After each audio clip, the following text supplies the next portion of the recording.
Leslie Fram, Sleaze me. Oh, let's start with the court documents identifying associates of notorious sex offender Jeffrey Epstein were made public this week, but not all of them. It's kind of like a tease, Barnes. They gave the ones we already knew. Yeah, we knew about those. They did release those, announcing names like Prince Andrew, Bill Clinton, Michael Jackson, David Copperfield. I guess one of the women who was a witness apparently talked about Prince Andrew and that escapade. And also at one point in the documents, Sealed said one time that Clinton likes them young. Yeah. Referring to girls. That's the only new piece that we saw. That's the only new piece, but I say more to come because there will be more to come. It's seriously, this is like a huge tease. This is another big lawsuit. I want you to help me with this because it involves one of your shows. Which? A lawsuit alleging abuse and emotional distress behind the scenes of Love is Blind. Yeah, this is the second time that people have come forward. I don't know if this is a cash grab thing or if they're truly, they're claiming false imprisonment and stuff like that? Yes. Well, claiming drugs, abuse, imprisonment, emotional distress behind the scenes. Let's address the first one, false imprisonment. You did volunteer to be sequestered in a box to speak to someone through a wall. So I don't know if yeah. that has much legs. Now, this is a former contestant. Is it Renee Posh? Is that how she says her name? I don't know because they didn't make it on the air. So this season 5 is what they're talking about, which is airing right now on Netflix. And I think it was filmed in 22. But these people with all the problems, they did not make it to air. So it sounds like they do a lot of extra ones and they just dump the ones that are either problems or aren't good TV. They want the ones that are the most dramatic. She's alleging she was forced into a quote-unquote showmance with a contestant who was broke, jobless, unhoused, and addicted to drugs and alcohol. She claims that the production staff seized her belongings and confined her to a hotel room during the filming. That's typical. Well, they probably do seize your belongings on that show. I don't know if I've told this story, but I got to the end of casting for Big Brother years ago, like in 2018 or 19. We weren't on the air, obviously, then. And I got right before that stage where I got all the information, and I would never want to be on a reality show, but that one for sure. And I was told I would be in a hotel for 7 days, and there'll be no phone. You're sequestered completely. It's almost like jail. Well, in her defense, this isn't the first time that Love is Blind has faced allegations of workplace malpractice, but her suit could potentially open the door to more contract-related claims just for the entire industry, if you think about it. Yeah, people sign their life away to be on these shows. This is nothing new. A couple of updates on Celebrity Sleaze. No word yet from Aaron Rodgers, but Pat McAfee has apologized for what Aaron Rodgers said about Jimmy Kimmel the other day. Remember, he suggested that Kimmel would be outed as an associate of Jeffrey Epstein, and of course, Kimmel fought back, which was great. But here's what he had to say. Some things, obviously, people get very pissed off about, especially when they're that serious allegations. So we apologize for being a part of it. Can't wait to hear what Aaron has to say about it. Hopefully those two will just be able to settle this, not court-wise, but be able to chit-chat, move along. Whoa. Yeah, it was smart of him to speak up. He doesn't want to get... He kind of needed to. He doesn't want to be in that. Also, an update on this Ian Ziering thing with the biker gang. We know the name of the gang, 605 Mini Bike Gang. Does this sound like a real gang to you? Scary. Well, they have their own story now. They're saying that they were the victims.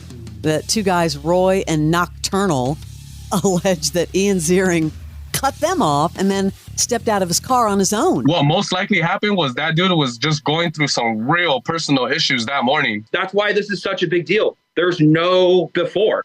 That's it. The video is it. I mean, I could probably get the video of the whole buildup before, but there's no buildup. From what I've heard over the years, this is just my guess, I would believe this guy over Ian Ziering. That's just that. I mean, based on only what I've heard hearsay, but I heard he is a hothead. So you believe Roy and Nocturnal? Is his first name Knock and his last name is Turnal? No. Yes, I believe that they may be telling the truth. I would like to look more into the 605 Mini Bike Gang. Are you going to join? No. What would you ride, Leslie? That was just, this story just keeps unfolding and gets more and more bizarre. And more video keeps popping out, too, which may tell more of a story. This week on Wheel of Fortune, a woman had the entire puzzle exposed, but she mispronounced a word. Oh, come on. Congenial, and then she lost to the next player. Shauna, would you read what's up there, please? Conjugal company and clever conversation. No.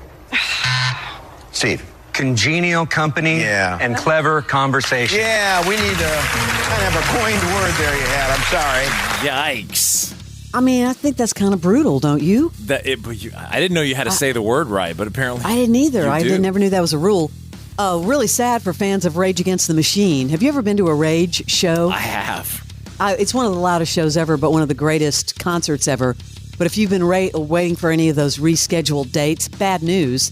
Brad Wilk went on social media and said, quote, "I don't want to string people or myself along any further. I want to let you know that Rage Against the Machine will not be touring or playing live again. I'm sorry for those of you who have been waiting for this to happen. I really wish it was." He added in his caption, quote, "Bottom of my heart, thank you to every person who's ever supported us." Does that mean they broke up again? Well, they just don't get along. It's just not, I saw him at Lakewood back in the day. Man, that place was going crazy. Moving out, Billy Joel. He's not moving out of New York. A lot of people were a little nervous about this, but he's selling his waterfront mansion in Long Island, 20,000 square feet. He's been there for like 20 years. How much do you think it's on the market for? I don't know, but you New York people, you'll be okay if Billy Joel moves out. Well, he's got another house on Long Island. He said, his quote was actually funny. "I'm just going to spend a little more time in Florida like old Jewish guys from Long Island do." But he does have another home in Long Island. 30 million? 20,000 square feet. How much? 30 million? 49. 49. I knew it was going to be up there. 49. I don't know if you've seen Kelly Clarkson. Yeah. I think she's on the cover of People or whatever. She's crediting her diet and exercise for her recent weight loss, because a lot of people were like, did she do Ozempic? Nope. I dropped weight because I've been listening to my doctor. A couple of years I didn't. She's been eating right. 90% of the time I'm really good at, because a protein diet is good for me. I'm a Texas girl, so I like meat. Sorry, vegetarians in the world. She looks great. I love Kelly Clarkson, but I'm not buying it. You're not? Way too much weight loss for someone who really didn't show any signs of any, and all of a sudden you go to like super skinny in a short amount of time. The only thing I'm crediting for her is that, you know, some of the clothes that she was wearing, you couldn't really tell about the weight loss. And then eventually she's just started shrinking. That it's happened too fast, though. Just changing your eating. Look, we all change our eating habits at the beginning of January of every year, probably, because you're trying to get, back in line. But look how long it takes if you just eat right. I agree with you, but anyway, I think she looks fantastic. Personally, I just don't buy it. She looks great. She looks phenomenal. Have you been following all these stories about Pete Davidson? Yes. Yeah, people are concerned about his mental health. I guess on the set of his upcoming crime thriller, Riff Raff, he had some sort of a violent outburst on the set, confronting with a photographer who tried to get a shot of him with co-stars Bill Murray and Ed Harris. He was restrained by a lot of people, and then he went into his trailer and trashed the trailer. Yeah, he's volatile for sure. A lot of people said, hey, he's really a good guy. One source said he smokes a lot of pot. He's obviously going through something right now, and people are really worried about him. Yeah, he's in. The people with tickets, didn't get to see him here New Year's Eve. Yeah, he was supposed to play the Beacon Theater. He had all these shows, and they said unforeseen circumstances. Yep. They had to cancel that whole tour. Sidebar note, did you know he was dating Madeline Klein from Outer Banks? What? The star of... yeah. Okay. He's dating her. She also had that big part in Glass Onion and Knives Out Mystery, but yeah, he's dating Madeline Klein. Well, we know what she likes. Pete Davidson. That is your celebrity sleaze.